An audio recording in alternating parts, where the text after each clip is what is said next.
लाज शरम पचाएर मलाई दोस्रो अध्यक्ष चाहियो भने, के बाबा बर्बाद पार्ने पार्टी हुने अध्यक्ष चाहियो भने अप्ठ्यारो लाग्दैन भने लाग्दैन, चाहियो भने मैले त्यो पनि हुन्छ दोस्रो अध्यक्षसम्म हुन्छ भन्दा अब फेरि माग बढ्यो, पहिल्यै अध्यक्ष छ बन्दै जाने, जसरी भए पनि पार्टी फुटाउने, जसरी भए पनि पार्टी कार्यकर्ता अल्मल्याउने, कार्यकर्तालाई धोका दिने, कार्यकर्तालाई भ्रममा पार्ने, यस खालका कोसिस। नेपाली कांग्रेस, माओवादी केन्द्र यिनीहरूसँग कुनै देश विकासको दृष्टिकोण छ र? भत्काउने, तोडफोड गर्ने, बिगार्ने, काम हुन नदिने, रोक्ने, व्यवधान गर्ने, दुष्प्रचार गर्ने, गलत कुरा उछाल्ने, गलत कुराको प्रचार गर्ने, कोही अलिकति जनतामा स्थापित हुन खोज्यो भने उसको चरित्र हत्या गर्ने, कोही जनतामा स्थापित हुन खोज्यो भने उसको सम्बन्धमा विभिन्न भ्रम फिजाएर उसलाई चरित्र हत्या गरेर बदनाम गर्ने। नेकपा एमाले यसलाई कमजोर पार्न, यसलाई फुटाउन, यसलाई फुटाएर टुक्राएर कमजोर पार्नका लागि षड्यन्त्र स्वरूप गलत मनसायका साथ सदन अन्त्य गरिएको र त्यसरी सदन अन्त्य गरेर पार्टी विभाजनको चाँजो पार्न, र राख्ने कि वा राख्ने, 20, 25, 30 कति प्रतिशत राख्ने मान्छे बन्ने, जतिजना छ त्यति, जति प्रतिशत पुग्छ त्यति प्रतिशतको कानुन बनाउने, यस्तो तमासा एउटा पार्टी फुटाउनका लागि देशको लोकतन्त्रको आन्दोलनमा सर्वाधिक महत्त्वपूर्ण भूमिका र बलिदान गरेको, भूमिका खेलेको, नेतृत्वदायी भूमिका खेलेको पार्टी त्यसप्रति दुश्मनी गर्नका लागि, त्यस पार्टीलाई कमजोर पार्नका लागि यस प्रकारका षड्यन्त्रपूर्ण खेल भए। होइन भने नेकपा एमालेको अध्यक्ष भ्रष्टाचार गर्यो भन्दाखेरि पनि गरेका छैन भनेर डिफेन्ड गर्छ, प्रतिरक्षा गर्छ। विरोधीले झुटो आरोप लगाउँछ, झुटो आरोप लगाएपछि मैले त्यसको खण्डन गर्दिनँ। म प्रधानमन्त्री हुँदा विभिन्न नचाहिँदा झुटा आरोपहरू उचालेर हिँडेँ प्रतिपक्ष, मैले त्यसलाई त्यस्तो होइन। अनि ढाकछोप गर्यो, ढाकछोप त अहिले गर्दैछन्। अहिले हिजो विद्यार्थीहरूमाथि गरेको लाठीचार्ज, हिजो विद्यार्थीहरूमाथि गरेको अमानवीय र नृशंस दमन, त्यत्रो लाठीचार्ज, त्यसको सम्बन्धमा मानवाधिकारवादीहरू किन बोल्दैन? कोही गएको त छैन मानव नेपालको पक्षमा, कोही गएको छैन। अब देशभरिबाट हिजो निर्वाचन आएको देख्नुभयो, त्यति मान्छे देशभरिबाट यति मान्छे पार्टी दर्ता गर्न गए अरे कसैलाई कस्तो हुन्छ भने 4 जनाको भए पनि पार्टी खोलेर अध्यक्ष हुनु पर्यो। माधव नेपाललाई लागेको रोग त्यही। हाम्रा विरोधीहरू यो गर्छौँ भन्ने कुरा उनीहरूसँग छ, त्यो छैन। उनीहरू त समृद्ध नेपाल, सुखी नेपाली बोल्न पनि हात गर्दैन। माधव नेपालले समृद्ध नेपाल, सुखी नेपाली भनेर बोलेको कहिले सुन्नुभयो? मैले पार्टीमा भएर लुट्ने खाने कामतिर उनीहरूलाई छोडिदिउँ, लडाइँ झगडा गर्नेतिर उनीहरूलाई छोडिदिउँ। हाम्रा झगडियाहरू पनि उतै गएर मिसिए।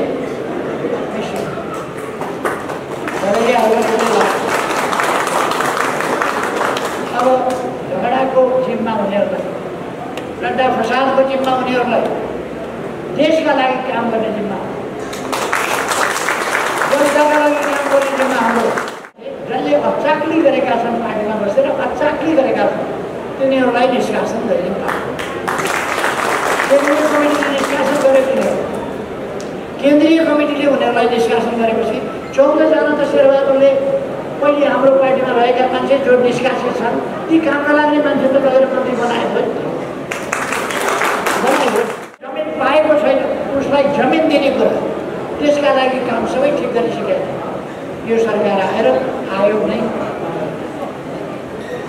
यो सरकार काम गर्ने होइन, काम गर्न नदिने, गरेका काम भत्काउने, त्यो काम यो सरकार। साउन 1 गतेबाट विकासको काम अगाडि बढाउनु पर्ने, बजेट निकास गर्नुपर्ने,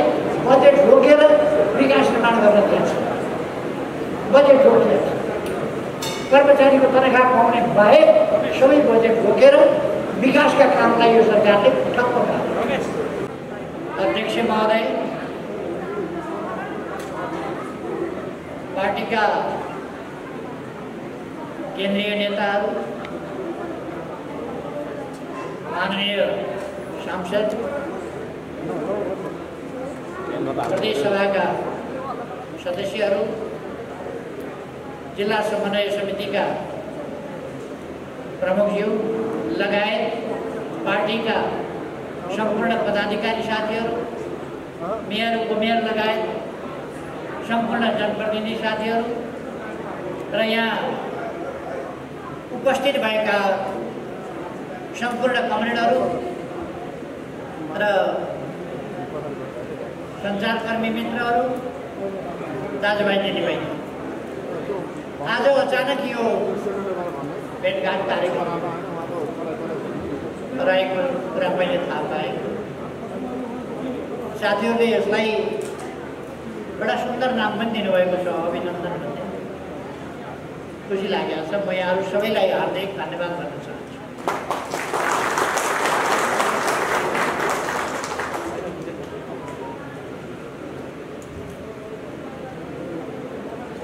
अब हामी बिस्तारै चुनावतिर जाँदैछौँ। केही समय, अब केही दिनभित्र, यसै महिनाभित्र हामी पार्टीको विधान महाधिवेशन गर्दैछौँ। त्यसपछि त्यस यता पनि हाम्रा थुप्रै पार्टीका साङ्गठनिक कामहरू छन्। प्रतिक्रियावादी शक्तिहरूले सोचेका थिए नेकपा एमालेलाई ध्वस्त बनाउन सकिन्छ, यसलाई कमजोर पार्न र खत्तम पार्न सकिन्छ भन्ने सोचेका थिए। तर नेकपा एमाले कर्कलाका पातको पानी होइन, यसो हावा चल्ने बित्तिकै तर्लक्क झरोस्।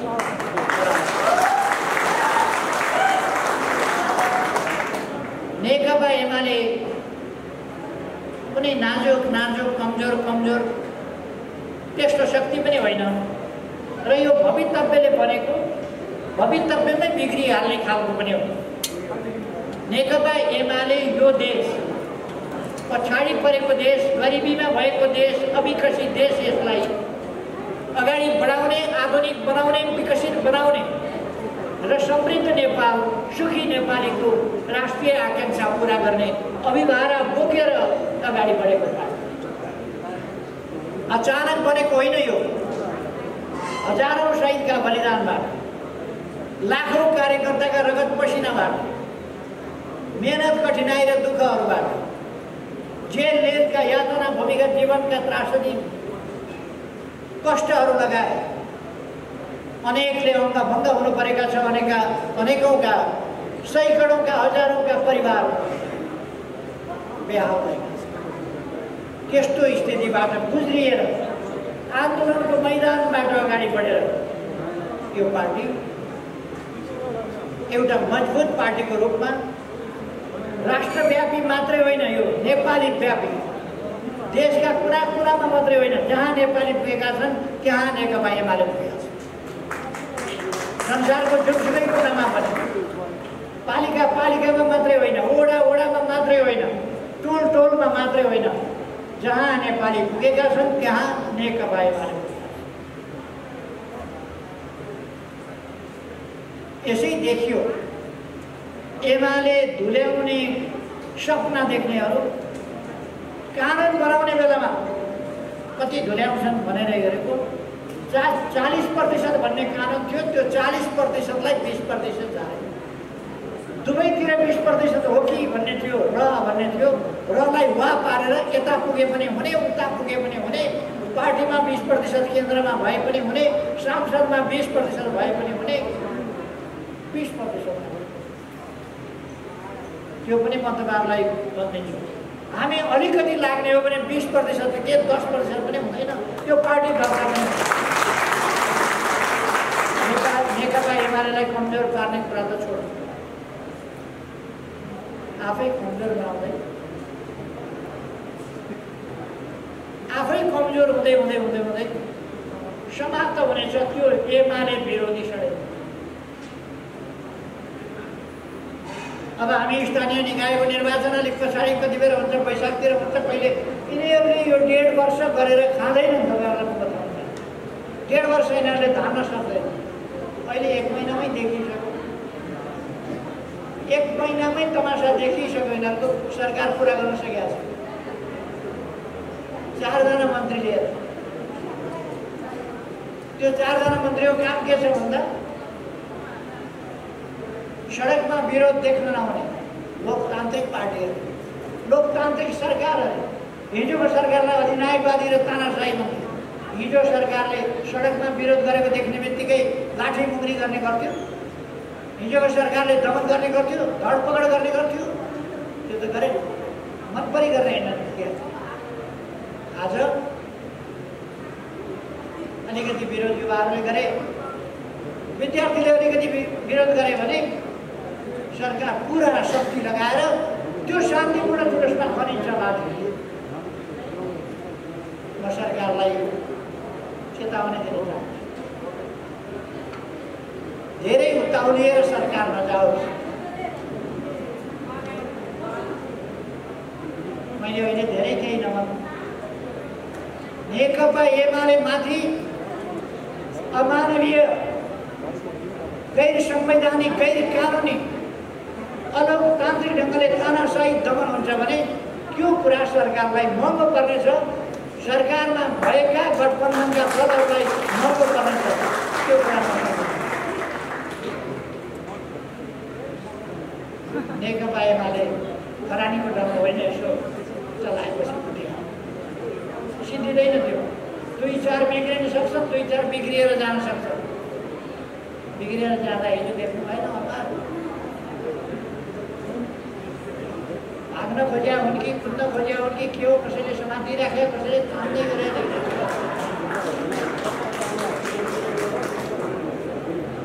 लाग्थ्यो। त्यहाँबाट कोही उम्किन खोजिराखेको छ, भाग्न खोजिराखेको छ, कसैले समातेर राख्छ। जे होस् त्यो उनीहरूको कुरा हामी सबैलाई थाहा हुनुपर्छ भन्ने लाग्छ। अबको चुनाव नेकपा एमाले चुनाव गरायो, केपी ओलीको नेतृत्वमा चुनाव भयो भने एमाले 2/3 ल्याउँछ भनेर यिनीहरू डराएर एमालेको सरकार अनेक थरी प्रतिक्रिया दियो। एमालेको सरकार अनेक थरी अराजनीतिक उद्देश्यहीन उनीहरूको कार्यक्रम सरकार किन बनाउने भन्ने कुराको कार्यक्रम तपाईँहरूले कहिले देख्नु? किन बनाउने? केपी ओलीको विरोध, केपी ओलीको विरोध, नेकपा एमालेको विरोध। किनभने यसले देश बनाउने भयो। अरू पार्टीको यहाँ चिन्ता के कुराको हो भने अरू पार्टीको सटर बन्द हुने भयो। अरू पार्टीका सटर चल्ने भएन, बन्द गर्दै घर बस्दै गर्नुपर्ने अवस्था आयो। त्यसो भएर एमालेलाई ढाल्नु पर्यो। तर एमाले सङ्घीय सरकारबाट, केन्द्रीय सरकारबाट एमाले अहिले हटेको छ केही समय। तर अब आउने चुनाव म सबैले सुन्ने गरी भनिदिन चाहन्छु, गठबन्धनका सबैले सुनौँ भनिदिन चाहन्छु। अब आउने चुनाव एमालेको चुनाव, अब आउने चुनाव एमालेको चुनाव। अरूले किनारमा बसेर, छेउमा बसेर रमिता हेऱ्यो भन्छ, बाकस थाप्न पाइन्छ थाप्नु, भोट माग्न पाइन्छ माग्नु। तर जनताले यस्ताहरूलाई भोट दिन्छ। आजको सच्ची जनताले यस्ताहरूलाई, अस्थिरताका नायकहरूलाई, विकास विरोधीहरूलाई, शान्तिका शत्रुहरूलाई भोट दिन्छ। जनताले स्थिरता हुन नदिने यस्ता तत्त्वहरूलाई दिन्छ, विकास सुन्न नसक्ने यस्ताहरूलाई दिन्छ, जनतामाथि दमन गर्ने त्यस्ताहरूलाई दिन्छ जनताले। अब भोट के गर्ने भन्ने केही पनि छैन, त्यस्ताहरूलाई दिन्छ जनताले। ठिकै छ, हामी चुनावको तयारी गर्दै जानेछौँ। चुनावकै बेला उनीहरूले थाहा पाउनेछ। अहिले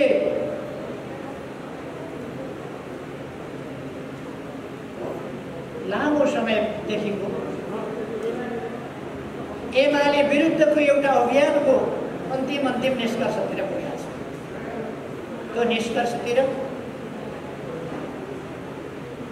निष्कर्षतिर पुग्नै लागेको छ।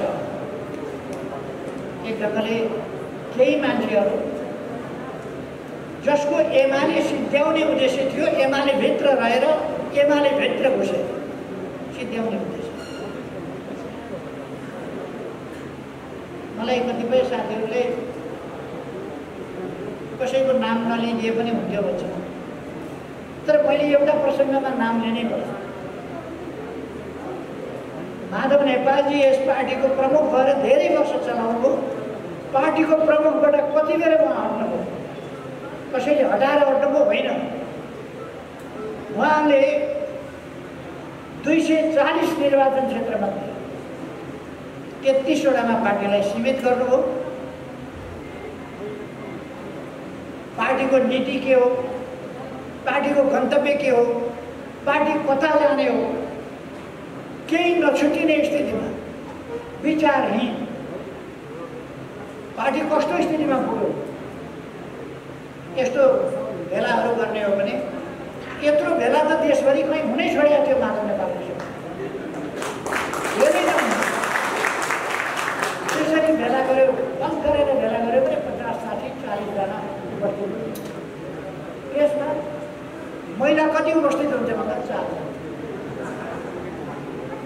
40 भन्दा मुनिका युवा कतिजना भन्दा 40 भन्दा मुनिकोले हात उठाउनुहोस् त भन्यो भने 2 जनाको जम्मा युवा क्लास। पार्टीमा युवा छैन, महिला छैन, विद्यार्थी कमजोर हुँदा हुँदा पार्टी यत्रो पार्टी भइसक्यो। कत्रो पार्टी त्यो खुम्चिएर गएर एउटा पछौडामा हटाउने पार्टी बनाएर छोड्नुभयो अनि आफै राजीनामा गर्नुभयो। अब मैले पार्टी सिद्ध्याएँ, मेरो काम सिद्धियो, अब मैले छोडेँ भनेर उहाँलाई प्रधानमन्त्री बनाइयो। प्रधानमन्त्री बनाउँदा उहाँसँग बहुमत गुमेको होइन, कङ्ग्रेसको समर्थन छँदै थियो, हामी लागेकै थियौँ, बहुमत छँदै थियो।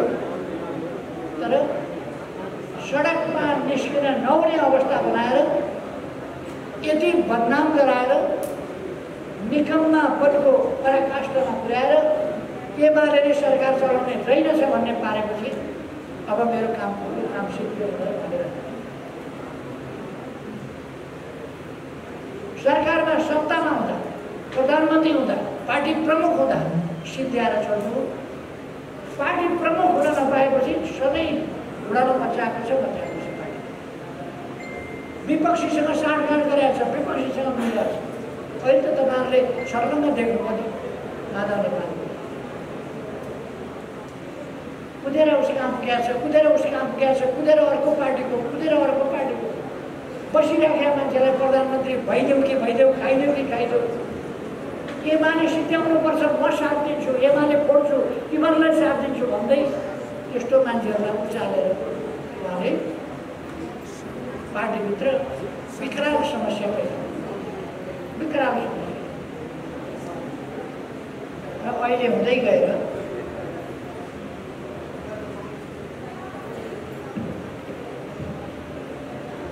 गएर अब पार्टी फुटाएरै छोड्ने, त्यति गर्दाखेरि पनि उहाँले सुदूरपश्चिममा हाम्रो बहुमत हुँदाहुँदै आधा सङ्ख्या हामीसँग छ, उनले हामीलाई समर्थन गरेको छ र हामी स्पष्ट बहुमतमा हुँदाहुँदै अलग भइसकेको माओवादीलाई त्यत्तिकै काँडमा बोकेर एमालेको सरकार बन्न दिनु भएन।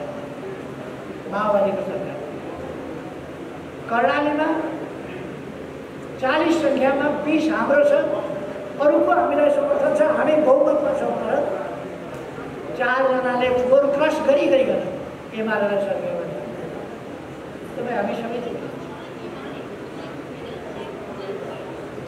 समर्थन अर्कातिर अरूलाई भोट हाल्यो। यही कुरा यहाँ पार्टीले उम्मेदवार उठायो, छुट्टै उम्मेदवार विपक्षीहरूसँग साँठगाँठ गर्ने, जहाँ पनि विपक्षीसँग साँठगाँठ गर्ने र आफ्नो उम्मेदवारलाई यहाँ पनि त्यही। मैले संसद जोगाउँ भनेर, संसद जोगाउनका लागि, सरकार जोगाउनका लागि, स्थिरता र स्थायित्व कायम गर्नका लागि समर्थन आगे विश्वासको मतमा भोट हाल भनेर भने हाम्रै पार्टीका 27 जना लिएर बाहिर निस्क्यो। 27 जना लिएर बाहिर निस्किनु पर्यो। सरकारले नेकपा एमालेको सरकार प्रतिगामी हो। नेकपा एमालेको प्रतिगामी सरकार ढालेर शेरबहादुर देउवालाई प्रधानमन्त्री बनाइ पाऊँ भनेर एमालेको वरिष्ठ नेता हो भन्दै राष्ट्रपति कहाँ पुग्नु, हस्ताक्षर गरेर शेरबहादुर देउवा दक्षिणपन्थी पार्टीको सभापतिलाई प्रधानमन्त्री बनाऊ भनेर क्रान्तिकारी लफ्फाजी गर्दै एमालेको सरकार ढाल्न राष्ट्रपति कहाँ हस्ताक्षर गरेर त्यसपछि भएन भनेर सर्वोच्च अदालत जानुभयो। नेकपा एमालेको सरकार अपदस्थ गरी पाऊ, केपी ओलीलाई अपदस्थ गरी पाऊ, सोझै अदालतबाट शेरबहादुर देउवालाई प्रधानमन्त्री नियुक्त गरी पाऊ भन्ने असंवैधानिक माग लिएर अदालत जानु। एमाले सरकार ढालिसके तैपनि एमालेलाई प्रतिपक्षमा पुर्याए, प्रमुख प्रतिपक्षसँग साँठगाँठ गरेर मिलेर विरोधी पार्टी विपक्षी पार्टीहरूसँग मिलेर सरकार बनाइसके तैपनि म चाहिँ वार्ता समिति बनाउँदैछु, कार्यदल बनाउँदैछु, के माग चाहियो भन्दैछु। जेठ 2 गते भने लौ, जेठ 2 गते पनि ठिक छ गर्दैनौँ। अर्को माग गर्छन् हुन्छ भने, केन्द्रीय कमिटीमा मान्छे थप्नु पर्यो भने हुन्छ। लास्ट सरम पचाएर मलाई दोस्रो अध्यक्ष चाहियो भने, यो बाबा बर्बाद पार्ने पार्टी हुने अध्यक्ष चाहियो भने अप्ठ्यारो लाग्दैन भने लाग्दैन, चाहियो भने मैले त्यो पनि हुन्छ भने दोस्रो अध्यक्षसम्म हुन्छ भन्दा अब फेरि माग बढ्यो, पहिल्यै अध्यक्ष चाहियो भन्दै जान्छ। जसरी भए पनि पार्टी फुटाउने, जसरी भए पनि पार्टी कार्यकर्ताहरू ल्याउने, कार्यकर्तालाई धोका दिने, कार्यकर्तालाई भ्रममा पार्ने यस खालका कोसिस हिजो आइपुग्दा कति असंवैधानिक, कति अलोकतान्त्रिक ढङ्गले कस्तो षड्यन्त्र स्वरूप हिजो तपाईँ हामीले देख्न सक्छौँ। अस्ति राति मध्यरातमा चलिरहेको संसद रोक्यो। कुनै कानुन बनाउनु पर्ने छ भने त संसद चलिरहेको छ, के बनाउन सकिन्छ? अचानक संसद रोक्यो। एकछिन अगाडिसम्म सभाको सरकारले 1 हप्ताभित्र यो रिपोर्ट यहाँ पेश गरोस् भन्दैछ। 1 हप्ताभित्र म यो गर्छु भन्दैछ। सरकारले न्यूनतम साझा कार्यक्रममा विधेयकहरू यस अधिवेशनबाट पास गर्छु भन्दैछ। अनि त्यो भन्दै एकैछिनमा भरे राति मध्यरातबाट 12 बजेबाट स्वतः अन्त्य गर्ने गरी बैठक सुरु। अचानक बन्द। अहिलेसम्म 7 दिनपछि यो गर्ने भन्दैछ। अचानक अधिवेशन बन्द। 12 बजे अधिवेशन बन्द भयो। भोलिपल्ट अफिस खुल्न पाएको छैन। अध्यादेशको मसौदा, कानुन मन्त्रालयको मसौदा, यो त सबै अगाडिदेखिको षड्यन्त्र। सञ्चार माध्यमहरूले पनि अगाडिदेखि भन्दै थिए सोमबार ल्याउँछ, यस्तो गर्छ, षड्यन्त्रको गन्ध यस्तो आइरहेको छ भनिरहेका थिए। नभन्दै सोमबार आइपुग्यो। कार्यालय खोल्न नपाउँदै अध्यादेश यदि कानुन चाहिएको थियो भने सदनमा त्यो कानुन राख्न र पास गर्न सकिन्थ्यो, तर सदनमा संसदमा आएन। अचानक सदन अन्त्य गरेर षड्यन्त्रपूर्ण ढङ्गले अध्यादेश ल्यायो, बिल्कुलै असंसदीय। यही कुरा अगाडि हामीले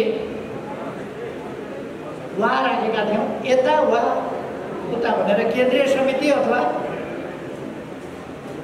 संसद कतै पनि 40% भएको छ भनेर हामीले भनेका थियौँ, वा भनेर। तर 20% भनेको थिएन। किन त्यसो गर्नु पर्यो? हामीले पार्टीको केन्द्रीय कमिटी वा संसदको किन भन्नु पर्यो भने बाटामा मान्छे थप्दै जाने, कसैको 100 जना नभएको केन्द्रीय कमिटी 1500 को पुर्याएको छ, कसैले कति बेला केन्द्रीय कमिटी भनेर 7000 को पुर्याइदिएको छ। अनि सांसदहरू त मधुर जस्ता, कमाइया जस्ता। त्यो स्थिति हुनु हुँदैन, संवैधानिक अधिकारको सुनिश्चितता हुनुपर्छ भनेर हामीले त्यस बेला राखेका थियौँ। जुन कुराको व्यापक आलोचना यिनै नेताहरू, यिनै पार्टीहरू र यिनका समर्थकहरूले भुइँया मचाएका थिए। अहिले मध्यरातमा सदन अन्त्य, भोलिपल्ट 10 बजी अफिस खोल्न पाएको छैन, सुरु गरिसक्यो। अध्यादेश ल्याएर एकैछिनपछि अध्यादेश आउने बित्तिकै एकछिनपछि आइसक्यो पार्टी दर्ता गर्न मान्छे पुगिसक्यो। यो नेकपा एमाले यसलाई कमजोर पार्न, यसलाई फुटाएर टुक्र्याएर कमजोर पार्नका लागि षड्यन्त्र स्वरूप गलत मनसायका साथ सदन अन्त्य गरिएको र त्यसरी सदन अन्त्य गरेर पार्टी विभाजनको चाँजो पार्न र राख्ने कि वा राख्ने, 20, 25, 30 कति प्रतिशत राख्ने मान्छे बन्ने, जतिजना छ जति प्रतिशत पुग्छ त्यति प्रतिशतको कानुन बनाउने।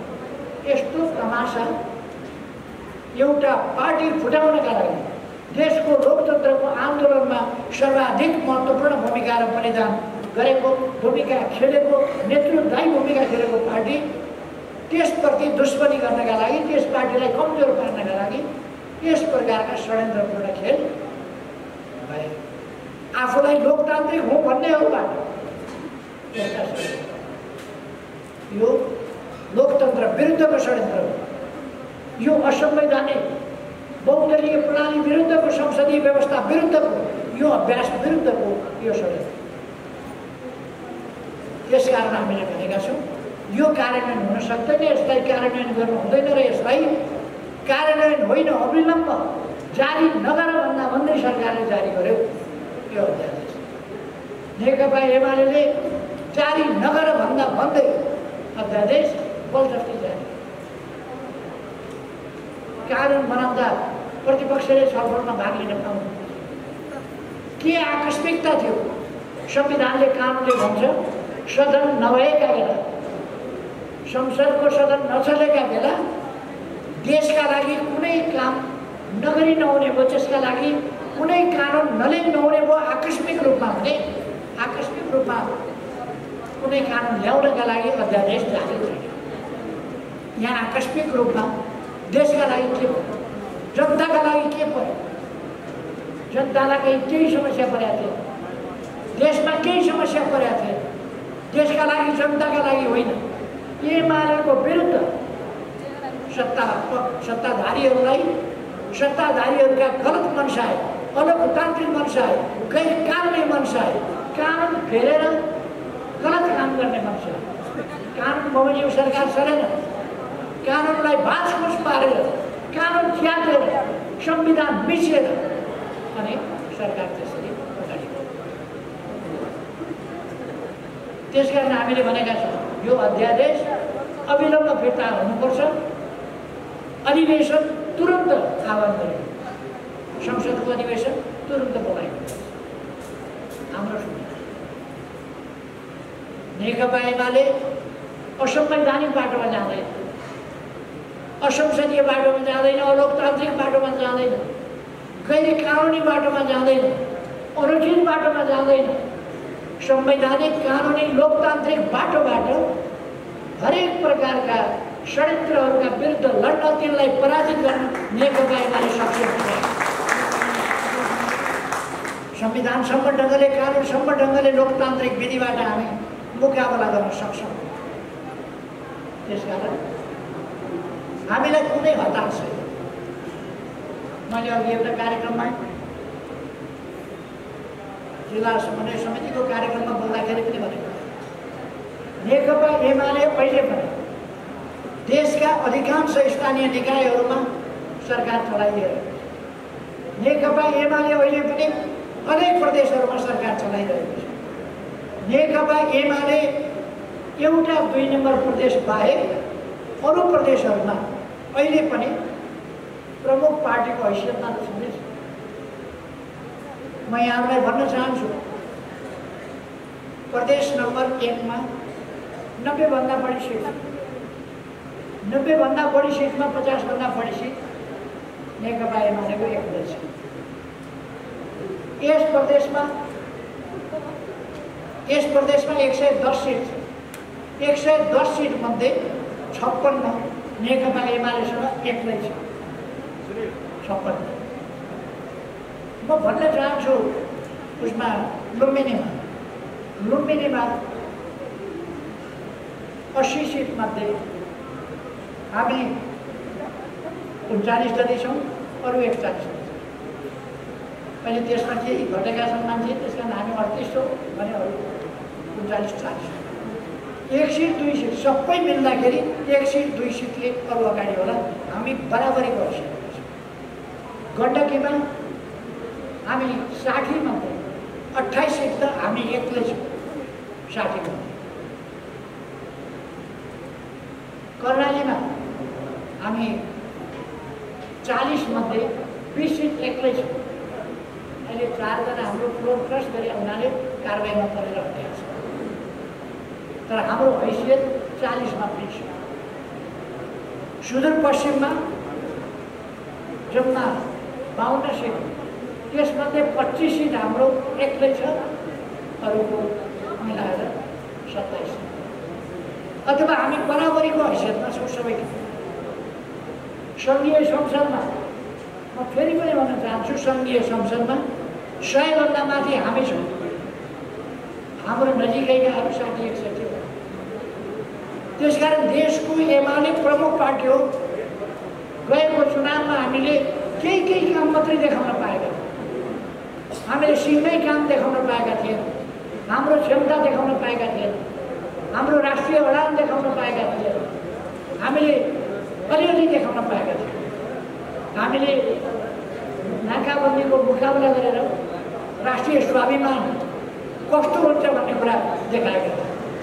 हामीले उत्तरतिरबाट पनि बाटो खोलेर नेपालले एकतिर मात्रै भर पर्ने होइन, अर्कातिरबाट पनि बाटो खोल्न सक्दो रहेछ भन्ने कुरा त्यो नेकपा एमालेको मात्रै तागत थियो। त्यो एमाले सरकारमा पुग्यो, तर हामीले त्यसलाई देखायौँ। केही कुराहरू देखाएका थियौँ, केही नाकाहरू खोलेर देखाएका थियौँ। हामीले केही विकासका सपनाहरू हामीले प्रस्तुत गरेका थियौँ।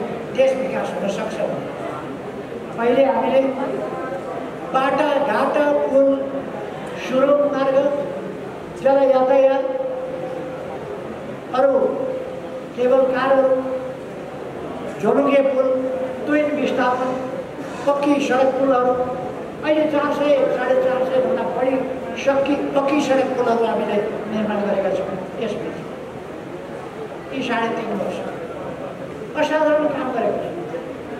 तपाईँ जहाँ फर्किएर यदि विरोधीले तपाईँलाई सोध्छ भने के गर्यो एमालेको सरकारले भन्छ भने तपाईँ उभिएका ठाउँबाट वरिपरि हेरेर यी 3-3.5 वर्षमा यो परिवर्तन आएको छ भने त्यही उभिएका ठाउँबाट तपाईँ परिवर्तन गर्नु। त्यसरी काम गर्नु। अहिले हामीसँग देखाउने थुप्रै कामहरू छन्। शिक्षाको क्षेत्र, स्वास्थ्यको क्षेत्र। पहिले नेपालमा यति अस्पताल थिए, एकै दिन हामीले 396वटा अस्पताल एकै दिन शिलान्यास।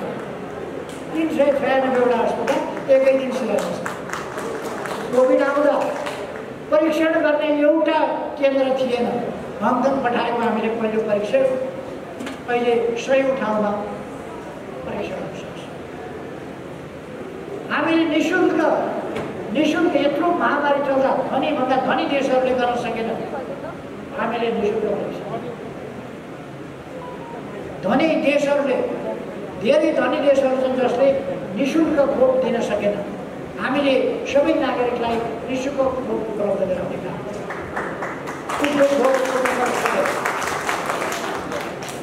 हामीले हरेक पालिका आधारभूत स्वास्थ्यका लागि 5 बेड, 10 बेड, 15 बेडका अस्पतालहरू हरेक पालिकामा पुर्याउने ती काम। अस्पतालहरूको स्तरोन्नति गरे। अहिले यस बिचमा अनेकौँ यस्ता कामहरूको उन्नति भएको छ, त्यो मैले यहाँ हामी सबैलाई थाहा छ।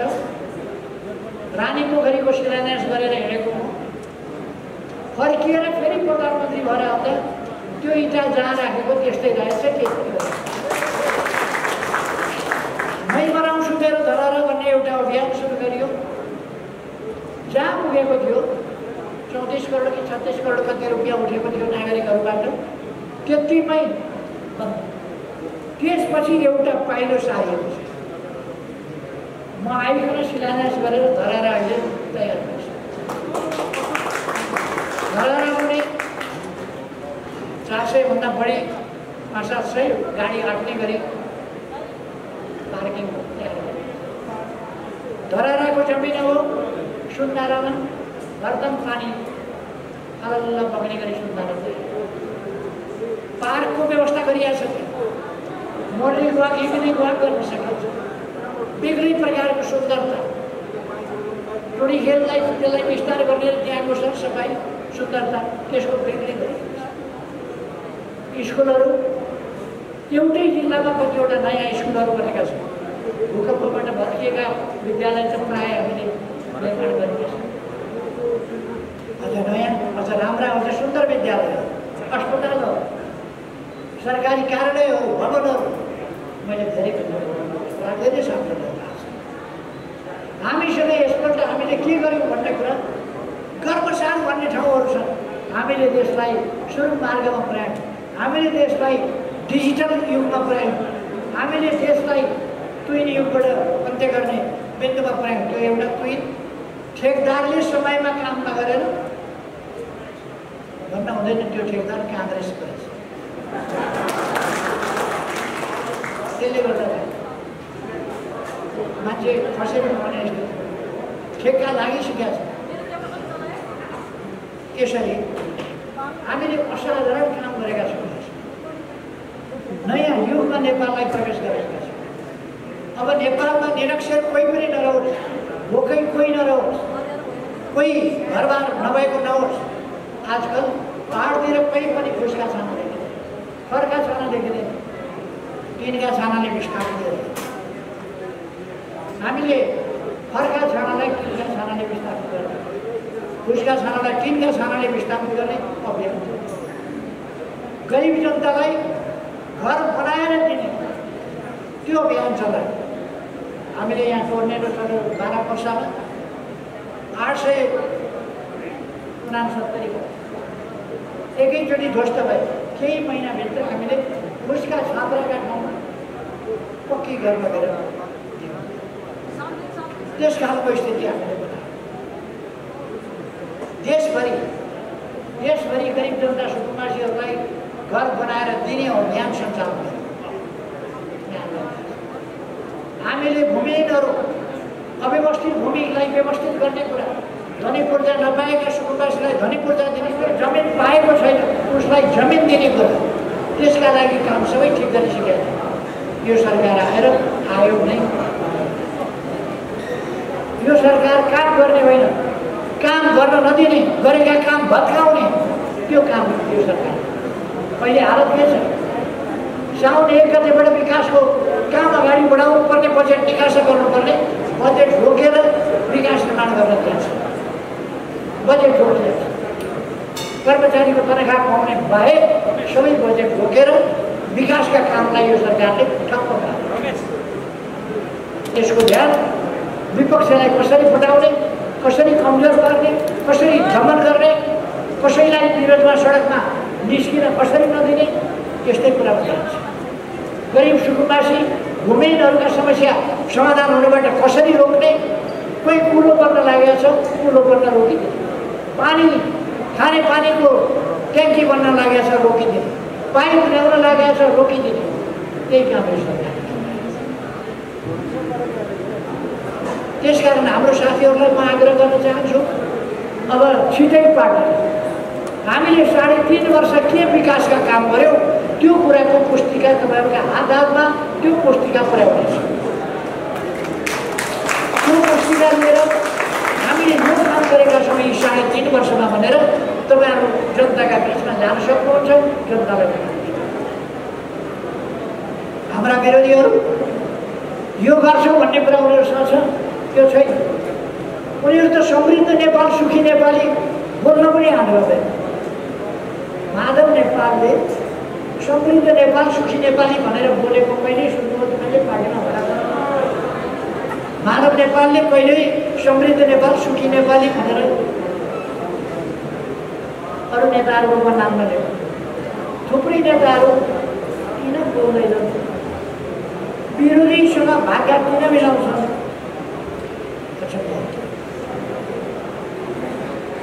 नेपाली कङ्ग्रेस, माओवादी केन्द्र यिनीहरूसँग कुनै देश विकासको दृष्टिकोण छ र? भत्काउने, तोडफोड गर्ने, बिगार्ने, काम हुन नदिने, रोक्ने, व्यवधान गर्ने, दुष्प्रचार गर्ने, गलत कुरा उछाल्ने, गलत कुराको प्रचार गर्ने। कोही अलिकति जनतामा स्थापित हुन खोज्यो भने उसको चरित्र हत्या गर्ने, कोही जनतामा स्थापित हुन खोज्यो भने उसको सम्बन्धमा विभिन्न भ्रम फिजाएर उसलाई चरित्र हत्या गरेर बदनाम गर्ने। अनि मैले त्यस्तो होइन भने नेकपा एमालेको अध्यक्ष भ्रष्टाचार गर्यो भन्दाखेरि पनि गरेका छैन भनेर डिफेन्ड गर्छ, प्रतिरक्षा गर्छ। विरोधीले झुटो आरोप लगाउँछ, झुटो आरोप लगाएपछि मैले त्यसको खण्डन गर्छु। म प्रधानमन्त्री हुँदा विभिन्न नचाहिँदा झुटा आरोपहरू उछालेर हिँड्यो प्रतिपक्ष। मैले त्यसलाई त्यस्तो होइन। अनि ढाकछोप गर्यो, ढाकछोप त अहिले गर्दैछन्। अहिले हिजो विद्यार्थीहरूमाथि गरेको लाठीचार्ज, हिजो विद्यार्थीहरूमाथि गरेको अमानवीय नृशंस दमन, त्यत्रो लाठीचार्ज, त्यसको सम्बन्धमा मानवाधिकारवादीहरू किन बोल्दैन? किन बोल्दैन? नागरिक समाजका अगुवा भन्ने हौ भन्नेहरू किन बोल्दैनन् अहिले? अथवा उहाँहरू सत्यनिष्ठापूर्वक हिँडिरहनु भएको छैन, राजनीति गरिरहनु भएको छ। राजनीति फोहोरी राजनीति गरिरहनु भएको छ, पक्षधरता गरेर। सत्यको राजनीति होइन, सही कुराको राजनीति होइन, पक्षधरता। त्यसकारण म हाम्रो साथीहरूलाई आग्रह गर्न चाहन्छु, उनीहरूसँग, हाम्रा विरोधीहरूसँग हामीलाई गाली गर्ने बाहेक यो गर्छु देशका लागि भन्ने छैन। हामी त यो गर्छौँ त्यो गर्छौँ भन्ने हामीलाई थुप्रो कुरा छ। त्यसकारण म साथीहरूलाई आग्रह गर्न चाहन्छु, तपाईँहरू ढुक्कले अगाडि बढ्नुहोस्। यो जिल्लामा आउँदा तपाईँहरूलाई हुन्छ खासै कोही गएको त छैन मानव नेपालको पक्षमा, कोही गएको छैन। अब देशभरिबाट हिजो निर्वाचन आएको देख्नुभयो त्यति मान्छे, देशभरिबाटै त्यति मान्छे पार्टी दर्ता गर्न गएर कसैलाई कस्तो हुन्छ भने 4 जनाको भए पनि पार्टी खोलेर अध्यक्ष हुनु पर्यो। माधव नेपाललाई लागेको रोग त्यही हो। सबैले खोल्यो भने पनि अध्यक्ष समाजबाट, कृषि समाजबाट माधव नेपाल एक्लै भए पनि कृषि चाहियो, अध्यक्ष चाहियो। यत्रो बदमासी गरिसकेपछि मसँग माग्न आयो क्या अध्यक्ष चाहियो। कस्तो अचम्म। त्यसो भएर केही मान्छेहरूको यस्तो मलाई कुन पद दिन्छौ, कुन ओहदा दिन्छौ, पद दिन्छौ भने यहाँ बस्छु, होइन भने यसो गर्छु। हामीले यति बेला म हाम्रो सबै कार्यकर्ता कमेन्टरलाई भन्न चाहन्छु, पदका पछाडि नकुद्नुहोस्, पदलोलुप नहुनुहोस्। जिम्मेवारी जुन आउँछ त्यो कुशलताका साथ वहन गर्नुहोस्, पुरा गर्नुहोस्। हाम्रो काम पदका पछाडि कुद्ने होइन, देश बनाउने सङ्कल्प पुरा गर्ने। देश बनाउनु छ हामीले, देशलाई विकास गर्नु छ हामीले। पदका पछाडि लडाइँ गर्न अरू पार्टीलाई दिनुहोस्, अरूले गर्नु। हाम्रो पार्टीका नेता कार्यकर्ताले पदका लागि लडाइँ गर्ने होइन, देशका लागि, देश बनाउनका लागि, देश विकास गर्न, देशलाई आधुनिकतामा लान, देशमा सुशासन ल्याउनका लागि, त्यसका लागि सङ्घर्ष गर्ने हो, त्यसका लागि काम। एकछिन पद नआउन सक्छ, एकछिन जिम्मेवारी नमिल्न पनि सक्छ कहिले कहिले, तर फेरि जिम्मेवारी पुगेन। काम गर्ने कोही पनि साथीलाई कुनै पक्षपात गरिँदैन, कुनै भेदभाव गरिँदैन। कामको जिम्मेवारी दिन्छ। सकेसम्म म 100% भन्न सक्दिनँ, सकेसम्म योग्यता, क्षमता, इतिहास, योगदान, सक्रियता हेरेर कामको जिम्मेवारी। साथीहरूको जिम्मेवारी पाइन्न भन्ने चिन्ता पनि क्रमशः जिम्मेवारी आउँदै गयो। नसोचेका साथीहरूले नसोचेको जिम्मेवारी पाउनुभयो। कतिपय साथीहरूले सोच्नुभएको थिएन होला, जसले जुन जिम्मेवारी पाउँछु भनेर सोच्नुभएको थिएन, त्यो जिम्मेवारी साथीहरूले पाएको। त्यस कारण जिम्मेवारी पाइन भन्ने चिन्ता नगर्नुहोस्, जिम्मेवारी आउँछ, महत्त्वपूर्ण जिम्मेवारी आउँछ। मैले राष्ट्रिय सभामा साथीहरूलाई ल्याउँदा पहिलोपल्ट साथीहरू धेरैले कोसिस गर्नु। मैले भने पहिले पसेको फाइदा पनि हुनसक्छ है, पहिले चुप लागेको फाइदा पनि हुनसक्छ। केही साथीहरू अलिकति असन्तुष्ट हुन पर्छ। पछि पहिलोपल्ट परेको साथीहरू चिठा पार्न 2 वर्षमा पर्छ,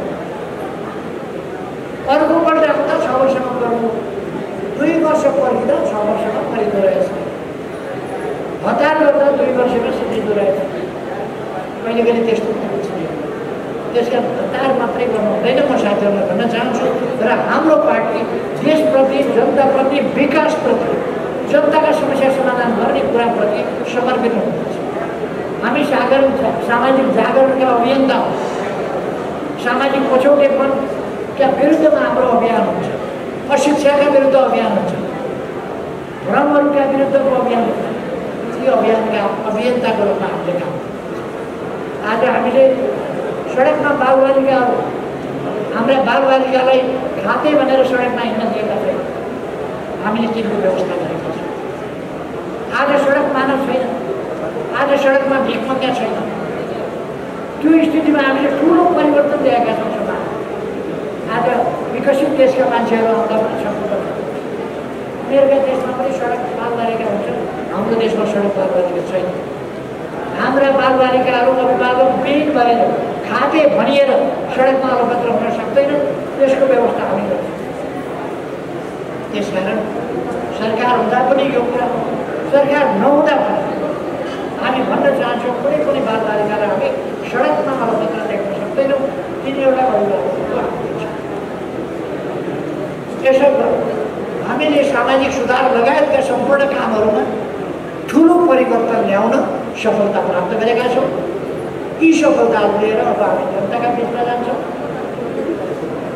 अब कुनै अडबड बाँकी छैन। अहिले नेपालमा एउटा शब्द बहुत प्रचलित भइरहेको छ, ल्याङल्याङ। यो कति ल्याङल्याङ गरेको, कति ल्याङल्याङ गरिदिएको, अब ल्याङल्याङ छैन। त्यसकारण साथीहरू, अब धनुबाट छुटेको बाण जस्तो भएर सनसनाएर अगाडि बढ्नुपर्दछ, गतिशील भएर अगाडि बढ्नुपर्दछ, जनताका बिचमा जानुपर्दछ, जनतालाई सचेत बनाउनुपर्दछ। लुट्ने खाने कामतिर उनीहरूलाई छोडिदिउँ, लडाइँ झगडा गर्नेतिर उनीहरूलाई छोडिदिउँ। हाम्रा झगडियाहरू पनि उतै गएर मिसिए।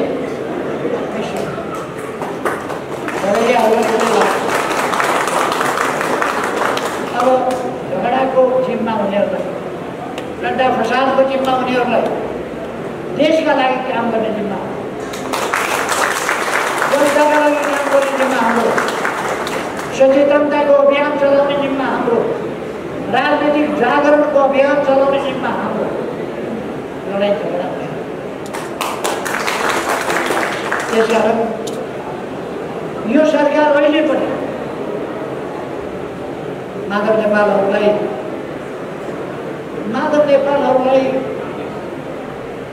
सरकारमा सामेलै गर्न पाइएन। 14 जना मान्छे जसले अचाक्ली गरेका छन्, पार्टीमा बसेर अचाक्ली गरेका छन्, तिनीहरूलाई निष्कासन गरिन्छ। केन्द्रीय कमिटीले निष्कासन गरेको थियो। केन्द्रीय कमिटीले उनीहरूलाई निष्कासन गरेपछि 14 जना त शेरबहादुरले पहिले हाम्रो पार्टीमा रहेका मान्छे जो निष्कासित छन्, ती काममा लाग्ने मान्छे त लगेर मन्त्री बनाएको थियो। मैले अस्ति पार्लियामेन्टमा बोल्दा पनि शेरबहादुरजी कमसेकम 1 महिनादेखि तपाईँको पछि लागेर यो कुदिया छन् मन्त्री बनाइदिनु न बिचरा, होला र खाउँला भनेर पछि लागेका छन्, कुदिया छन्। मैले अब साथीहरूलाई भन्न चाहन्छु, हामी कुनै अलमलमा पर्नु छैन। अब हिजो भनेको ल्याङल्याङ पनि अब हुनेबाट सिद्धिएको छ, स्पष्ट भएको छ। म आग्रह गर्न चाहन्छु, अहिले माधव नेपालको लिस्टमा नाम लेखेर निर्वाचन आयोगमा पेश गरेका साथीहरू त्यो लिस्टबाट नाम कटाउनुहोस्, लिस्टबाट नाम कटाउनुहोस्। यो तपाईँ हामीले बनाएको पार्टी हो, यो पार्टीमा आउनुहोस्, काम गर्नुहोस्। पार्टीलाई कसैको निजी स्वार्थमा, कसैको व्यक्तिगत स्वार्थमा, कसैको अहङ्कारमा, कसैको कुण्ठामा, कसैको ईर्ष्यामा हामीले पार्टीलाई कमजोर पार्न हुँदैन, हामीले आन्दोलनलाई कमजोर पार्न हुँदैन। हामी बकिएर आफ्नै जिन्दगी पनि बर्बाद गर्नु हुँदैन, आफ्नै राजनीतिक भविष्य पनि अन्धकारमा पार्नु। त्यसकारण म साथीहरूलाई नअल्मलिन, भ्रममा नपर्न। नेता प्रदीप नेपालले ठिक गर्नुभयो, म माधव नेपालको लिस्टमा छैन। प्रदीप नेपाल जतिका मान्छेको नाम जति लिस्टमा लगेर व्यापार गर्ने मान्छेको त्यत्रो के भने राजनीतिक व्यापार गर्दा एक पटक सोध्नु पर्दैन।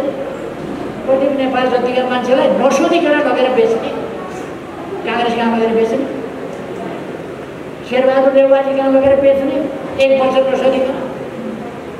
हुँदा हुँदा माधव नेपालले प्रचण्डका टाङ पनि छिराउँछन् बेचेर, एक वचन नसोध्ने। त्यसकारण म त्यो लिस्टमा नाम भएका साथीहरूलाई आग्रह गर्न चाहन्छु, एकपल्ट त्यो लिस्टमा आफू नभएको कुरा अप्ठ्यारो नमानिकन घोषणा गरिदिनुहोस्, पार्टीमा आउनुहोस्, काम गरौँ, देशको भविष्य बनाऊ, आफ्नो पनि भविष्य स्वतन्त्र, देशको भविष्य बनाउने काममा लाग्नु, पार्टी निर्माणको काममा लाग्नु।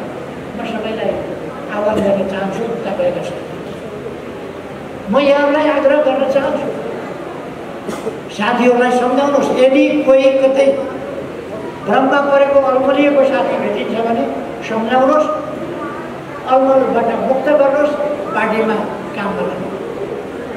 साथीहरूलाई फर्काउनु, भ्रमबाट मुक्त गर्नु, साथीहरू हामी सबैलाई। हामीले यस पार्टीलाई, यो पार्टी यसै पनि देशको प्रमुख पार्टी हुँदैन, यो प्रमुख होइन, अतुलनीय असाधारण पार्टी। यो पार्टीसँग अरूको तुलनै हुँदैन। यो पार्टी एक्लै 64% भएको पार्टी थियो हिजोसम्म। आज केही मान्छेहरूका स्वार्थले गर्दा बोराका पैसा बोकेर कुदेर, मन्त्री पद बाँडेर, लोकपात वितरण गरेर, किनबेचको अपसंस्कृति फैलाएर आजको गणितलाई केही तलमाथि पारे पनि यो पार्टीको न जनाधार बिग्रिएको छ, न कार्यकर्ता पङ्क्ति बिग्रिएको छ, न जनसमर्थन बिग्रिएको छ, केही पनि बिग्रिएको छैन। यो पार्टी फेरि कसैले तुलना गर्न नसक्ने गरी अगाडि छ। त्यसकारण यस अभियानमा सरिक भएर दृढताका साथ अगाडि बढ्न र यस अभियानलाई आत्मविश्वासका साथ हाँकेर अगाडि बढ्न म सबै साथीहरूलाई हार्दिक आग्रह गर्न चाहन्छु। र अन्त्यमा तपाईँहरूले यो उत्साहका साथ छोटो सूचनामा जुन भेटघाट कार्यक्रम राख्नुभयो यसका निम्ति आयोजक साथीहरूलाई विशेष त धेरै धेरै धन्यवाद भन्न चाहन्छु। जिल्ला कमिटीलाई, नगर कमिटीलाई, सबै कमिटी यति एउटा धन्यवाद भन्न चाहन्छु।